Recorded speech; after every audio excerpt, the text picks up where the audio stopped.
जम्मू कश्मीर की सूरत हाल पर बात करने के लिए, ख़ास तौर से सियासी सूरत हाल पर और इंतखाबी सूरत हाल पर बात करने के लिए। जी।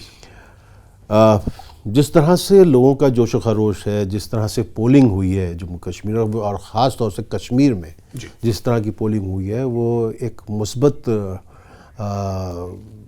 जो है रवैया जाहिर कर रही है वोटर का, वहाँ के आवाम का।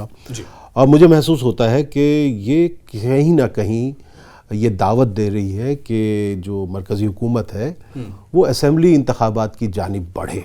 बिल्कुल, क्योंकि जिस किस्म की पोलिंग हुई है, मुझे याद है जब 90 से 96 के दरमियान वो जो पीक मिलिटेंसी का पीरियड था, बहुत ही जो है तशद्दुद का दौर था, उस दौरान में भी मैंने इंतखाबात कवर किए 96 में, और उसमें जो हमने देखा उस दौरान भी इस किस्म की वो नहीं होती थी। लोग आते थे, लेकिन आप पोलिंग वोटिंग परसेंटेज देखेंगे तो बहुत कम रहती थी। लेकिन यहाँ तो देखिए 60%, 40%, 50% से ऊपर पोलिंग हो रही है। तो इसका मतलब, और ये देखिए ये दौर मुख्तलिफ दौर है। यहाँ आप पहले इल्ज़ामात लगते थे कि भाई सरकार जो है ज़बरदस्ती वोटिंग करवा रही है, लेकिन सरकार अगर आपको लेकर आ रही है पोलिंग बूथ तक तो वो चाहती थी कि आप वोट दें और जिसको चुनना चाहे, जिसको मुंतखब करना चाहें आप उसको मुंतखब कर सकते हैं। लेकिन यहाँ पर लोग खुद आ रहे हैं, जौक दर जौक खा रहे हैं और वहाँ पे वोट कर रहे हैं अपने नुमाइंदे चुनने के लिए जो पार्लियामेंट में जा सके, और ये 370 के बाद हो रहा है। तो यकीनी तौर पर ये एक तरह से मोहर भी लग रही है जो कुछ हुआ है वहाँ पर, और जैसे हालात हैं उन पर भी मोहर लग रही है कि हालात बता रहे हैं कि वहाँ पे देखिए, मैंने उन सहाफ़ियों की भी रिपोर्ट्स देखी है जो यूट्यूब पर ज़्यादा नज़र आते हैं, उनमें ने भी बताया है, उन रिपोर्ट्स में भी महसूस होता है कि रात को आप जो है लाल चौक घूम सकते हैं, रात को आप मुख्तलिफ मकामात पर जा सकते हैं। वो इतने उन मकामात पर और डाउनटाउन के उन इलाकों में भी गए हैं जहां पहले लोग मुश्किल से जा पाते थे। तो यकीनी तौर पर मैं इसको देख रहा हूं कि ये असेंबली इंतखाबात की जानिब सर एक इशारा है कि हाँ, वक्त आ गया है कि अब असेंबली इंतखाबात की जानिब भी देखा जा सकता है। और ये पार्लियामेंट इंतखाबात के बाद सरकार कहीं ना कहीं, मुझे महसूस होता है कि इस नताइज को देख के, इन नतीजों को देख के, इस तरह की लोगों का रिस्पॉन्स देख के, रद्दमल देख के हुकूमत तो यकीनी तौर पर असेंबली इंतखाबात की जानिब जाएगी। बिल्कुल तहसीन साहब, बहुत अच्छा माहौल बना है, क्योंकि हमने तो 10-11 साल से तो हम भी सहाफ़त में हैं और कश्मीर को लगातार हम लोग भी कवर कर रहे हैं। उन पिछले 10-12-15 सालों में अब जो माहौल बना ये बहुत शानदार, इसे कह सकते हैं जिस तरह से आपने बताया। लेकिन एक चीज़ तहसीन साहब, पूरे चुनाव में हमने जो देखी, इसमें जो जम्मू कश्मीर की रिवायती पार्टियां हैं वो ये कह रही हैं कि लोगों की नाराज़गी है 370 को लेकर, जो 5 अगस्त 2019 को जो फैसला मरकज़ ने लिया था उसके खिलाफ लोगों की नाराज़गी, इस वजह से लोग बड़ी तादाद में घरों से निकल कर आ रहे हैं। बीजेपी कह रही नहीं, ये 370 के बाद एक बदलाव है। तो इसे आप किस तरह से देखते हैं? बदलाव देखते हैं 370 के बाद या लोगों की नाराज़गी? देखिए, इसको मैं मुल्क के इंतखाबात की नज़र से भी देखें कि बहुत सारी जगहों पर जहाँ पर लोगों के गांव में सड़कें नहीं बनी हैं, लाइट नहीं बनी है, तो वहाँ पर लोगों ने नाराज़गी जाहिर की, वो वोट देने नहीं आए। नाराज़गी जाहिर करने का एक मौका नोटा की शक्ल में भी होता है। बिल्कुल, कि अगर आपको नाराज़गी जाहिर करनी, आप जाइए नोटा पे, आप जो है अपना बटन दबाइए और अपनी नाराज़गी जाहिर कर दिए कि हमारे लिए कोई भी जो है एप्लीकेबल नहीं है। सही। तो इस तरह कहना कि लोग नाराज़ हैं इस वजह से वोट देने आ रहे हैं, ये कहीं मुझे बात मतलब समझ में नहीं आती। और तहसीन साहब, दिलचस्प तो ये था कि नाराज़गी किसके खिलाफ? हाँ। कश्मीर में तो बीजेपी थी नहीं। हाँ। और कश्मीर में तो सब वहीं की रिवायती पार्टियां थी, तो नाराज़गी किसके खिलाफ? नहीं, वो वही मैं कह रहा हूं। देखिए, जो रिवायती पार्टियां हैं और जो नई पार्टियां हैं, जो देखिए पीडीपी भी कभी नई पार्टी थी, बिल्कुल, है ना, अब हम उसको रिवायती पार्टी कह रहे हैं। जी। एक ज़माने में जब पीडीपी, जब मुफ्ती सईद अहमद साहब ने जब ये पीडीपी की बुनियाद रखी थी तो वो बिल्कुल नई पार्टी थी।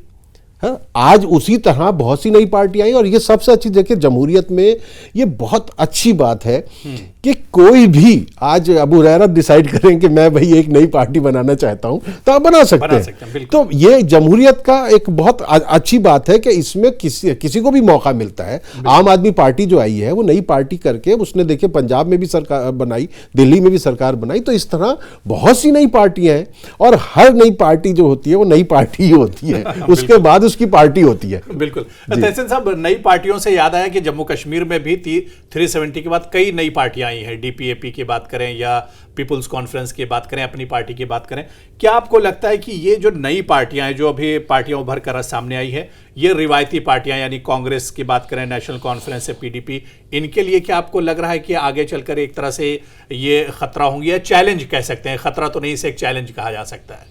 नहीं, कोई भी पॉलिटिकल पार्टी जो होती है, देखिए बुनियादी तौर पर जो जम्मू कश्मीर में नेशनल कॉन्फ्रेंस है या पीपल्स डेमोक्रेटिक पार्टी है, पीडीपी है, या जो है कांग्रेस है, यही तीन रिवायती बड़ी पार्टियां वहाँ पे आई हैं। फिर बीजेपी जो है जम्मू में रीजन में बहुत मजबूती के साथ नज़र आती है। तो ये जो पार्टियां हैं, ये इनकी बुनियाद बहुत मजबूत है, ये इनका जो वोटर्स हैं, जो इनके कारकुन हैं, वो बहुत मजबूती के साथ इनके साथ खड़े होते हैं। उसको तोड़ना जो है एक मुश्किल काम है, लेकिन ये लोग बहुत अच्छी तरीके से लड़ रहे हैं। शाह फैसल ने भी बनाई थी, इन्हीं पार्टियों से तो ये सारी निकल के पार्टियां बनी है, पीडीपी और नेशनल जी, इन्हीं से आई हैं। और देखिए जो भी आती इसी तरह आती है। बिल्कुल, अगर आप साउथ में चले जाइएगा तो आपको बहुत सी ऐसी पार्टियां नजर आएंगी जो कांग्रेस से टूट के भी आई हैं।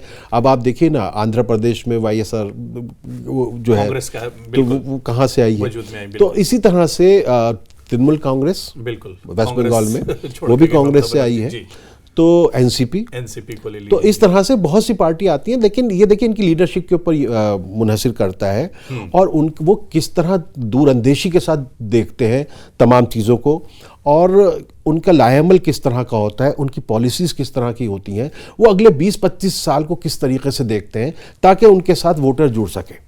तो जब वो इस तरह का कोई प्रोग्राम लेकर आएंगे तो कोई भी पार्टी जो है वो तेज़ी से फैल सकती है।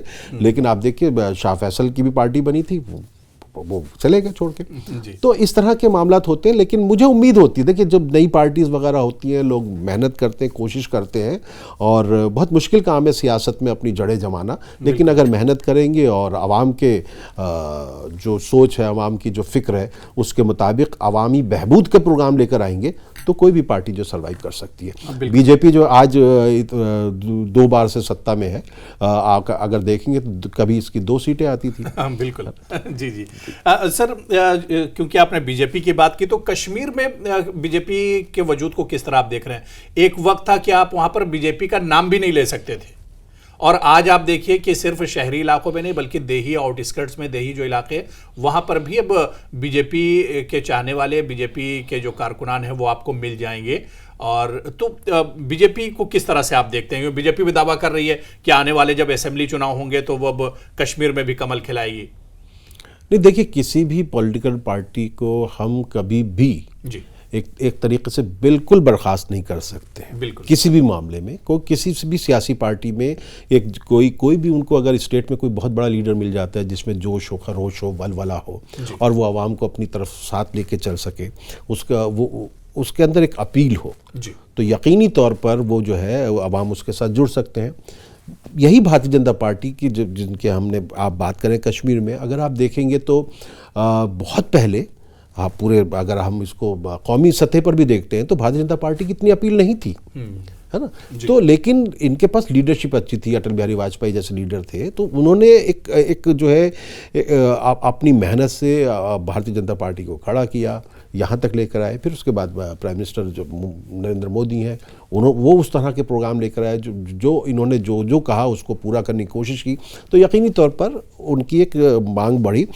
कश्मीर में जो है फिर भी जो है अब भारतीय जनता पार्टी अनटचेबल नहीं रह गई, ऐसा महसूस होता है, क्योंकि जब हमने देखा था कि लोकल सतह पर जो इंतखाबात हुए हैं उसमें इनके काफ़ी नुमाइंदे जीते या इनकी सपोर्ट से काफ़ी लोग जीते थे, तो वो नज़र आया। एक लीडर है, मैं अक्सर बात करता हूँ, मुझे वहाँ पे कश्मीर में दरख्शान अंद्राबी, मुझे लगता है बीजेपी को उनको पार्लियामेंट चुनाव लड़ाना चाहिए था, चाहे हारती चाहे जीतती। इस बार ये कयास आराइयां चल रही थी कि शायद दरख्शान अंद्राबी को श्रीनगर से लेकर आएंगे, लेकिन अब वो पार्टी नहीं, उनको लड़ाना चाहिए था। कि देखिए पार्टी ने मुझे लगता है कि बहुत दूर तक सोची होगी, और जिस तरह की लोग बात कर रहे हैं कि 370 की नाराज़गी और ये इस तरह की, तो उनको लगा कि अभी हमारी बुनियाद इतनी मजबूत नहीं है कि हम कोई सीट जीत सकें, और अगर हम हार जाते हैं तो ना सिर्फ वो लोग जो कश्मीर में मौजूद हैं बल्कि वो लोग जो कश्मीर को गलत निगाह से देखते हैं वो भी इसका जो है गलत इस्तेमाल कर सकते हैं, इसको स्पिन कर सकते हैं हमारी हार को, ये कह के ये 370 के मुखालफत के लिए हुआ, ये हुआ। तो शायद भारतीय जनता पार्टी ने, क्योंकि ये उन इलाकों में भी चुनाव लड़ते हैं जहाँ इनकी सबकी ज़मानतें जब्त होती हैं, उन रियासतों में लड़ते हैं चुनाव जहां इनकी जमानतें जब्त होती हैं, लेकिन उसके बावजूद यहां पर नहीं लड़ रहे हैं। तो मुझे लगता है कि कोई इनका लार्जर इंटरेस्ट था जिसकी वजह से इंतखाबात नहीं लड़ा। लेकिन फ्यूचर तो सब हर पार्टी के लिए होता है। जब हम नई पार्टियों को कह रहे हैं वो आगे आ सकती, तो भारतीय जनता पार्टी क्यों नहीं आगे आ सकती? बिल्कुल। नई पार्टियों के अलावा अगर हम पुरानी और जो रिवायती पार्टियों जिनकी अभी हम बात कर रहे थे, नेशनल कॉन्फ्रेंस पहली बार ऐसा चुनाव होगा, लोकसभा का चुनाव, जिसमें डॉक्टर फारूक अब्दुल्ला के बगैर चुनाव लड़ रही है। हालांकि वो इंतखाबात में और कैंपेन में जरूर थे, लेकिन चुनाव नहीं लड़ रहे हैं इस बार। ये एक बड़ी चीज़ है कश्मीर की तारीख में। और इसके अलावा आप देखिए पीडीपी के पास तो खोने के लिए कुछ नहीं था। महबूबा मुफ्ती भी आप देखिए कि चुनाव के दिन उन्होंने प्रोटेस्ट किया, एहतिजाज किया, धरने पर बैठ गई। तो नेशनल कॉन्फ्रेंस और पीडीपी की सियासत को आप सर कैसे देखते हैं? नहीं, उनकी जो हमेशा सियासत चलती रही है वो उससे कभी भी दाएं बाएं नहीं होंगे जी। उनकी उसी सियासत के इर्द गिर्द उनका वोट बैंक है, वो अपनी उस सियासत को नहीं छोड़ेंगे। और यकीनी तौर पर मुझे लगता है कि नेशनल कॉन्फ्रेंस की जड़ें हैं वहाँ पर जी। और महबूबा मुफ्ती की पार्टी की भी रही, और इसलिए वहाँ पे ये दोनों वो जो है वज़ीर आला भी बने। जब तक 370 का मामला नहीं था, जब तक वहाँ पे सदारती इंतखाब राज नहीं लगा था जी। मुझे लगता है कि वो अमीर ग़ज़लबाज साहब का शेर है ना, मेरे जनू का नतीजा ज़रूर निकलेगा, इसी सियाह समंदर से नूर निकलेगा। तो ये अमृत मंथन होगा, और जब अमृत मंथन होगा तो जब देखिए दिल्ली जैसी जगह में जहां भारतीय जनता पार्टी और कांग्रेस इतनी मजबूत थी, आम आदमी पार्टी निकल के आ जाती है। पंजाब में आम आदमी पार्टी निकल के आ जाती है, जहां श्रोमणी अकाली दल इतनी मजबूत थी, कांग्रेस इतनी मजबूत थी, भारतीय जनता पार्टी मजबूत उतनी तो नहीं थी लेकिन शहरी इलाकों में थी। तो फिर कश्मीर में भी कुछ नया क्यों नहीं हो सकता? जम्मू कश्मीर में कुछ नया क्यों नहीं हो सकता? नई नस्ल है, नौजवान नस्ल है, कश्मीर से बाहर निकल रही है, पढ़ के आ रही है, तालीम हासिल करके आ रही है, कारोबार कर रही है, नए नए जो है तिजारत कर रही है, तो क्यों नहीं हो सकता कुछ भी? तो ये सोच लेना कि बस हम इसी पर टिके रहेंगे, तो ये तो सियासत अगर इस तरह रही तो फिर तो ये जो होता है ठहरा हुआ पानी हो जाएगा ना। ठहरा हुआ पानी बदबू देता है। आपके कहने का मतलब ये कि अब जो नई नस्ल है, नए वोटर्स हैं, या जो नौजवान है खास तौर से, उनमें यूथ में एक बदलाव आप देख रहे हैं कश्मीर में? एक बदलाव, देखिए बदलाव जिंदगी का जो है एक जुज है। तो हम ये सोच के चलते रहे कि सिर्फ यही रहेंगे, हाँ इनको भी अपने अंदर बदलाव करने पड़ेंगे। अगर इनको रुकना है, ठहरना है, इनको भी बदलाव करना पड़ेगा, अपनी सोच बदलनी पड़ेगी, अपना थॉट प्रोसेस चेंज करना पड़ेगा, अपना विजन चेंज करना पड़ेगा। तो उस लिहाज से जो नई ताकतें आ रही हैं, नई पार्टियां आ रही हैं, उनको भी अपना विजन जो अगले 20-25 साल के बारे में सोच के लाना पड़ेगा। तो ये देखिए दुनिया बहुत तेजी के साथ बदल रही है। अब जो है आप जो है वो कुएं के मेंढक बन के नहीं रह सकते हैं। बिल्कुल, आपको बहुत दूर तक सोचना पड़ेगा। तो देखिए इंशाल्लाह क्या निकल के आता है नतीजा। बिल्कुल। चुनाव से हटके और सियासत से हटके तहसीन साहब एक सवाल और कि नौजवानों में क्या लग रहा है कि अब वाकई में नौजवान चाह रहे हैं कि पॉलिटिकल प्रोसेस में शामिल हों, जो सियासी अमल है उसमें अब शामिल होना चाह रहे हैं कश्मीर के नौजवान भी। और ये इस चीज़ की मिसाल भी देखने को मिली श्रीनगर, बारामूला और अनंतनाग की सीट पर कि जो नए वोटर्स थे उनमें बहुत जोशो खरोश था। देखिए मैंने जो 90s में भी कश्मीर में देखा मैंने जी, जो कश्मीरी होता है ना जी, उसका सियासी शऊर बहुत बेदार होता है। वो जो है उसकी देखने में तो ऐसा नहीं लगता। नहीं आप उससे बात कीजिए। जी जी, उससे बात करेंगे आप, उसकी तो पूरी दुनिया की सियासत पे उसकी नजर होती है जी। वो सियासी तौर पर बहुत बेदार होता है, लेकिन क्या होता है कि मौके नहीं मिलते। हम लोग क्या है कि उस सोसाइटी में, उस समाज में हम एक दूसरे के साथ इस तरह जुड़ जाते हैं कि फिर एक दूसरे को छोड़ नहीं पाते जी। लेकिन ये जो नई नस्ल आ रही है ये जो है एक्सपेरिमेंट करने में यकीन रखती है, ये तजुर्बे करती है। बिल्कुल। तो ये जो तजुर्बे हैं इसको कहीं ना कहीं लेके जाएंगे। और बहुत मुझे लगता है कि दुनिया भी बहुत तेज़ी के साथ बदल रही है, टेक्नोलॉजी बहुत तेज़ी के साथ परवान चढ़ रही है। आज की तारीख में पहले हम कहते थे भाई जवाहर टनल के पार कश्मीरी ने कुछ देखा नहीं है, लेकिन आज कश्मीरी इंटरनेट पे सब कुछ देख रहा है, दुनिया भर से जुड़ा हुआ है। तो मुझे नहीं लगता कि ये मुझे देखिए मैं हमेशा से जब मैं जवान नहीं था, बच्चा था, तब भी मुझे नौजवानों से उम्मीद थी, जब जवान हुआ तब भी नौजवानों से उम्मीद थी, अब बूढ़ा हो रहा हूं तब भी मुझे नौजवानों से उम्मीद है। नौजवान से कभी भी नाउम्मीद नहीं होना चाहिए, क्योंकि यही नौजवान जो है वो पूरी दुनिया बदलने की ताकत रखते हैं। नहीं, बिल्कुल तहसीन साहब, बड़ी अच्छी आपने बात कही और आपने कहा कि अब दुनिया बदल रही है, वक्त बदल रहा है और क्या इस बार जम्मू कश्मीर के नतीजे भी बदलेंगे, ये देखना भी तहसीन साहब बहुत दिलचस्प होगा। और अपने नाजरीन को भी हम बता दें कि 4 जून को जब नतीजे आना शुरू होंगे तो न्यूज़ 18 उर्दू पर सोशल मीडिया साइट पर आप सबसे पहले ये नतीजे देख सकते हैं। बड़ी अच्छी तहसीन साहब आपसे बातचीत हुई और मन कर रहा था अभी और बातचीत होती, और अभी बहुत से मुद्दे थे, क्योंकि कश्मीर पे आप जब बात करने बैठिए तो फिर बहुत से इश्यूज होते हैं, बहुत से इश्यूज रहेंगे। अभी देखिए, हमने झेलम का जिक्र नहीं किया, हमने डल का जिक्र नहीं किया, हमने गुलमर्ग का जिक्र नहीं किया, हमने कश्मीरियत की बात नहीं की, हमने सूफिज्म पर बिल्कुल भी बात नहीं की, जो कश्मीर की रूह में बसा हुआ है ना, उसका जो उसकी तर्ज फिक्र है कश्मीरी की, वो सूफियाना तर्ज फिक्र है ना, वो बिल्कुल आध्यात्मिक चिंतन वाले लोग हैं,